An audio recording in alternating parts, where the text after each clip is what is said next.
You give advantage to the enemy. Un intellectuel An intellectual qui a fait ses études who doing his en training face studies. In d'une fact, personne qui n'a pas fait des person études. we don't do studies. Si celui qui n'a pas fait des études marche, est en train de Then we marcher, don't do celui qui a fait studies ses walk. études qui ne marche pas, sachez que c'est celui qui n'a pas fait ses études qui va arriver quelque part.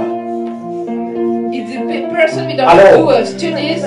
Il se peut que de fois, tu dis que tu ne sais pas Come prier. some, Et il faut que tu commences. but you Il faut que begin tu to pray, commences. no? Parce que Dieu nous le rencontre dans la Because demeure de la Lord, prière. we meet in C'est là-bas que prayer. nous le rencontrons. The bless. The Je prayer. vous assure, No? les problèmes, les I difficultés, assure on you, va les the rencontrer. difficulties, C'est pas qu'on a fait quelque Meet them. chose, mais c'est parce qu'on a accepté Christ. but it's just Tu as because accepté you Christ. accept Christ. Tu in connais your les life. contrats qui étaient dans ta lignée. But you know the contract, the Tu as contracts accepté Christ. in your De voir la grâce qui est en toi. ancestries. Tu vas élever la voix et des vivants être libérés.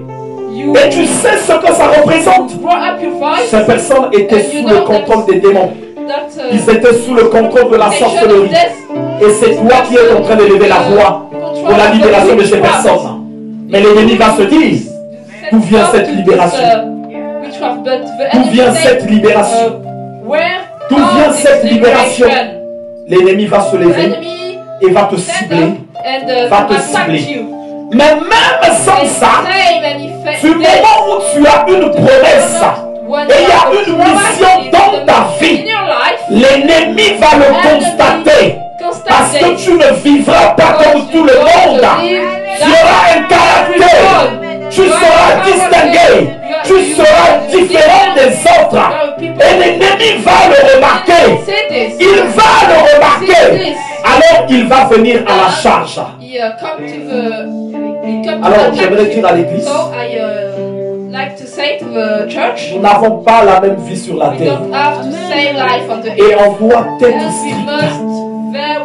Il y a des gens, il n'est pas encore arrivé au temps de la mission. Il n'a pas une promesse. C'est quelqu'un d'important aussi. Mais toi qui as une promesse, toi qui as une mission, tu dois savoir que tu dois avoir un même mode de vie que tout le monde. Celui qui a une promesse, celui qui a une mission, l'ennemi va beaucoup venir à la charge pour déchirer ton cœur, pour te déstabiliser. Parce que l'ennemi ne voit pas ce que tu es. Mais l'ennemi est en train de voir ce que tu vas devenir. Il est en train de voir ce que tu vas devenir. Comme il voit ce que tu vas devenir, il va te charger maintenant. Il va te charger maintenant. Et Jésus était encore bébé. Hérode va dire, hommage, allez-y prendre les plus amples informations. Et revenez me dire pour que je sache, afin que moi aussi j'aille l'adorer. Mais c'était une ruse, parce qu'il voulait mettre la main sur l'enfant. Le père Joseph, qui était quelqu'un de posé, va recevoir la révélation. Prends l'enfant, va te cacher avec lui en Égypte. Ce n'était pas le temps de se plaindre, de se lamenter. Ce n'était pas le temps de se plaindre. Il y a une parole, vous savez, que Jésus a dit.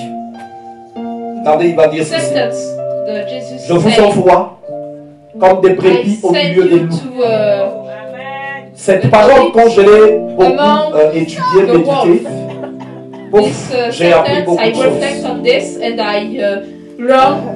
Des brebis au milieu des loups. Or, un loup, même quand il a mangé, s'il y a des brebis en face de lui, il peut même les tuer par amusement. Il peut me dire, bon, mais c'est les brebis, moi je suis un loup. Donc je ne joue pas, le loup ne joue pas, je vais les tuer par amusement. Il va commencer à les tuer par amusement. Alors, le fait que tu as une brebis de Christ, to be a je vais être sheep exposé sufferer, à beaucoup de choses. you're exposed to lot of things. Mais cependant, le chemin où tu vas passer ne serait pas aussi un chemin de la fin. Dieu, ce qu'il attend, c'est que dans ce chemin-là, c'est qu'on apprenne. C'est qu'on apprenne à être un avec lui. La parole de Dieu déclare que Jésus n'a pas commis de péché. Il n'y avait pas de péché en lui.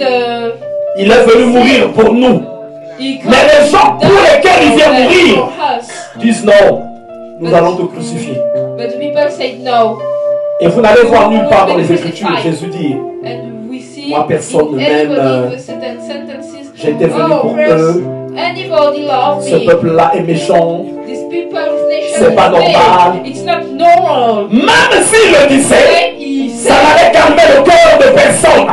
Ça n'allait pas arrêter la fureur de l'ennemi. Même s'il a expliqué, mais c'est pour vous que je suis venu. L'ennemi allait dire au peuple, tu vas être crucifié. Je vais venu mourir pour nous. On n'a pas besoin de quelqu'un qui va mourir pour nous. Alors, ce qu'il était appelé à faire, c'était d'être tranquille et de prier. D'être un avec le Père.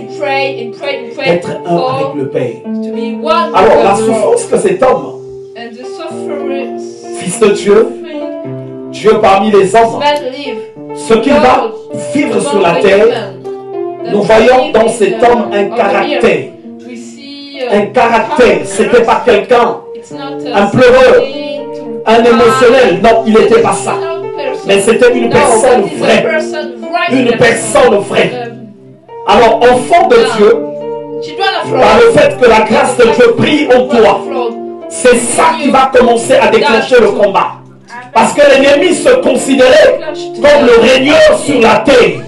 L'ennemi considère que personne ne peut obtenir quelque chose sans passer par lui. Il va se dire, où est-ce que tu as eu ce que tu as? Tout cela te vient-il? Qui es-tu toi qui va sauter les principes qu'il a mis en place? Il y avait quelqu'un qui va dire à Jésus, ne sais-tu pas que j'ai le pouvoir de te libérer ou d'ordonner ta mort? Jésus va lui dire, tu n'as aucun pouvoir sur moi. Il va lui dire, tu n'as aucun pouvoir sur moi. Parce que c'est quelqu'un qui, malgré les chemins où il passait, il savait que Dieu était avec lui. C'est quelqu'un qui priait. C'est quelqu'un qui n'était pas dans la peur. Ce n'était pas un pleureur.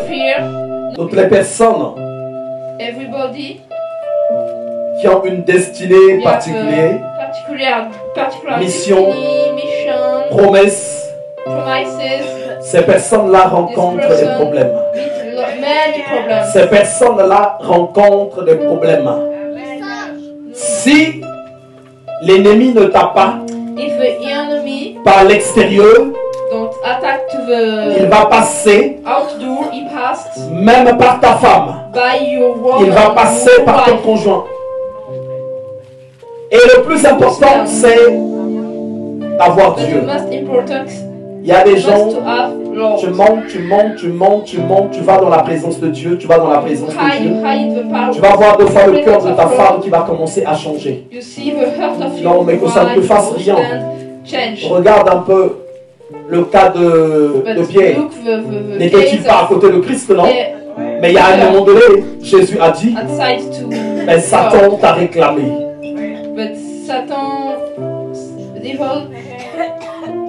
Moi, j'ai aussi beaucoup été réclamé par mon épouse.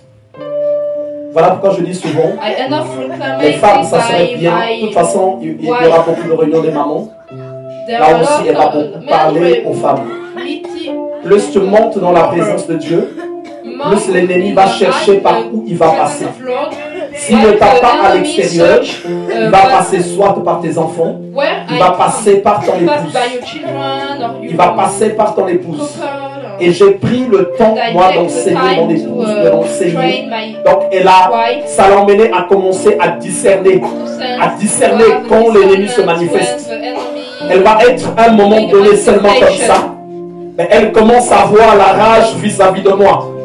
Son cœur commence à se noircir vis-à-vis de moi. Vis-à-vis de moi. Vis-à-vis de moi. Mais attention! C'est toi maintenant qui dois discerner. Puisqu'il n'y a aucun problème. C'est toi. Voilà pourquoi de fois, les gens se plaignent beaucoup. Simplement parce qu'il y a moins de temps de prière. Quand tu vas prier pour prier, tu vas être au-dessus. Tu vas être supérieur aux pressions de l'ennemi. Tu vas être supérieur. L'ennemi n'aura pas le dessus sur toi. Il n'aura pas le dessus sur toi. Celui qui a une mission, celui qui a une promesse, il y a un mode de vie que tu dois avoir. Et il y a des choses que tu dois comprendre. Et dans ta mission, dans ta promesse, ne pense pas que ce que Dieu t'a dit, que ce que Dieu veut te donner, tu vas l'obtenir très facilement. Tu vas l'obtenir facilement. Nous n'obtiendrons rien facilement. C'est suite à des grandes batailles. Mais dans ces batailles-là, nous allons nous affirmer. Nous allons nous affirmer en étant des hommes et des femmes de prière. Et ceux qui pensent que les choses seront si simples, moi je te dis, tu es en erreur. Nombre chapitre 13. Je vais lire le nom du Seigneur à partir du verset 1. L'Éternel parla à Moïse et dit: envoie des hommes pour explorer le pays de Canaan que je donne aux enfants d'Israël. Tu enverras un homme de chacune des tribus de leur pays. Tous seront les principaux d'entre eux. Moïse les envoya du désert de Paran, d'après l'ordre de l'Éternel. Tous ces hommes étaient chefs des enfants d'Israël. Donc on ne va pas lire tous leurs noms. On vient au verset 16.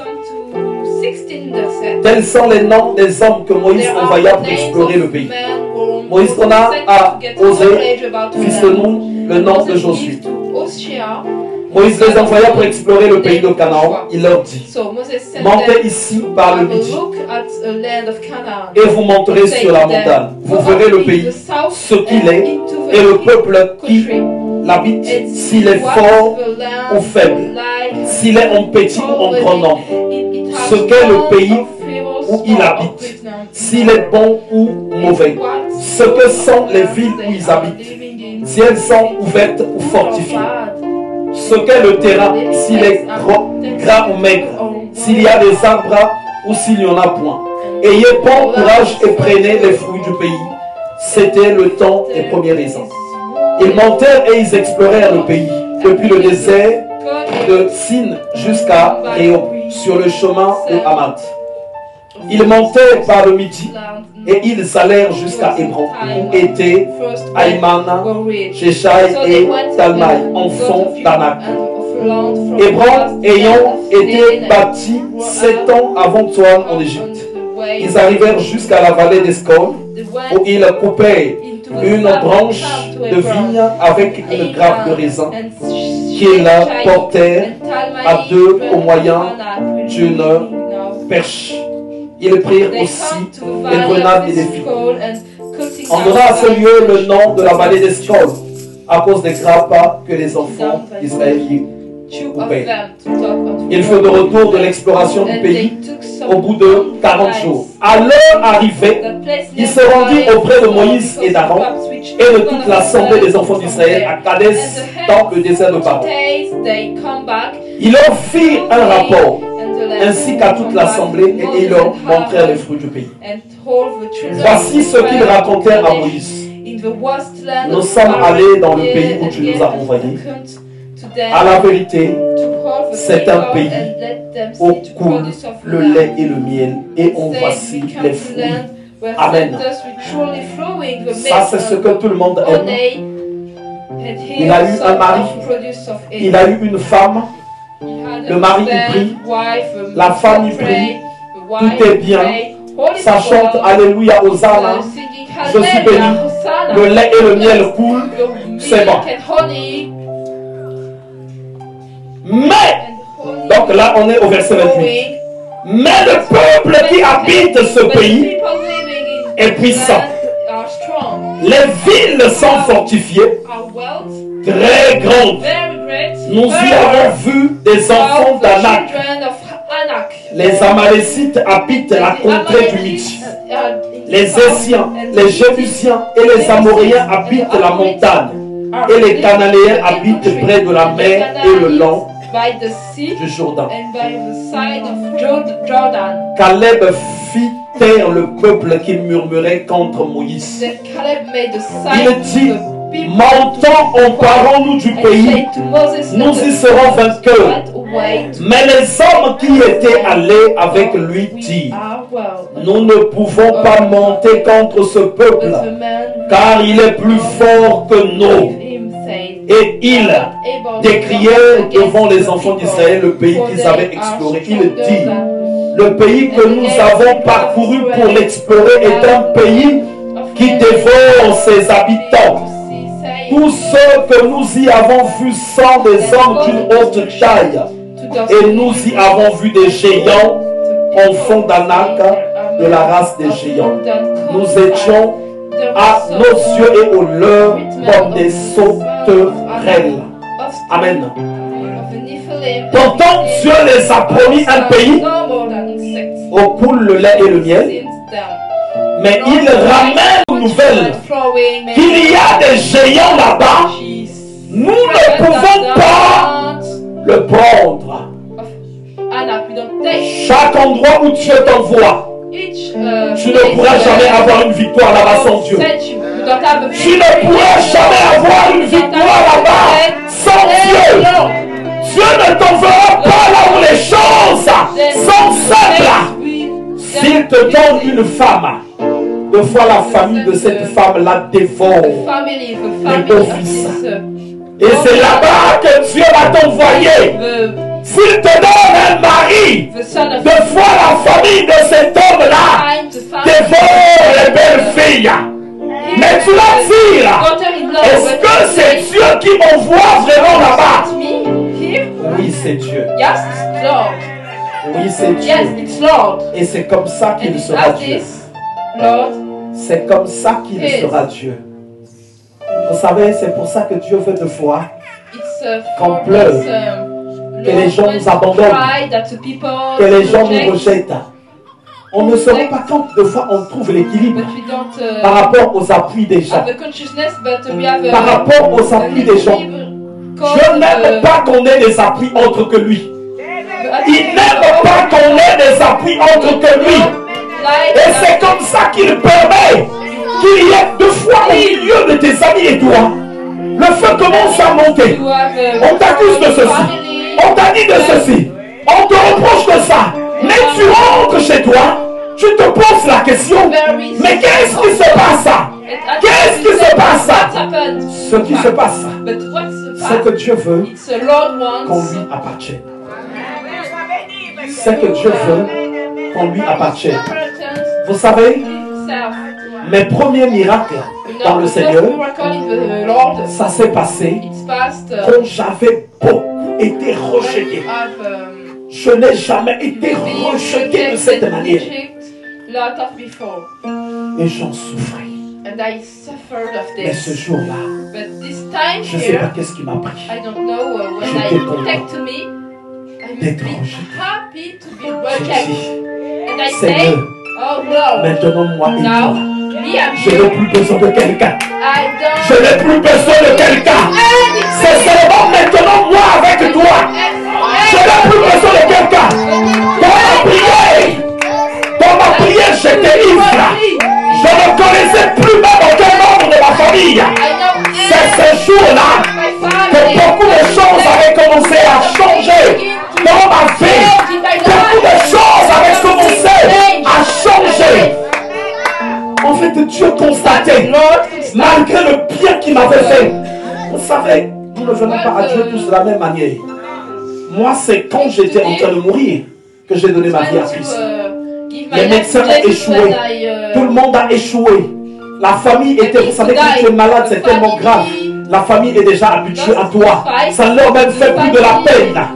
Et ce jour-là, quand je mourrai, le pasteur, je donne la vie à Christ, mon épouse connaît très bien, j'ai déjà fait le témoignage dans l'assemblée, tout le monde connaît. Le jour qu'on m'emmène donner la vie à Christ, il fallait qu'on me soulève. J'étais tout. Mais regardez, Dieu m'a montré sa toute-puissance. Sa toute-puissance. Dieu m'a montré. Mon père, président du conseil paroissial. Les prêtres sont arrivés chez moi. Ils sont venus me voir. Ils sont arrivés chez nous. Je n'avais pas 30 ans, j'avais 20 et quelques ans. Ils ont dit, Fidèle, il va mourir. Au plus tard, je lui ai dit, il faut qu'on vienne lui donner la communion finale. Et moi, j'étais là, très mourant. Je réfléchis au fond de moi, donc, il n'y a plus d'espoir. Et mon père était abattu. Il est parti me chercher le dernier chapelet que lui avait laissé sa grand-mère. Le jour qu'il vient me le donner, il me dit, mon fils, il n'y a que ça qui me reste. Ça veut dire qu'il n'avait plus de solution. Et Dieu nous aime. Le jour où je rendais l'âme, voilà pourquoi je veux dire à quelqu'un, évangélise. Ne tiens pas compte du fait que deux fois, celui que tu as évangélisé t'a rejeté. Il a entendu quelque chose au temps du malheur. Tu ne sais pas comment il va se rappeler de ce que tu lui as dit.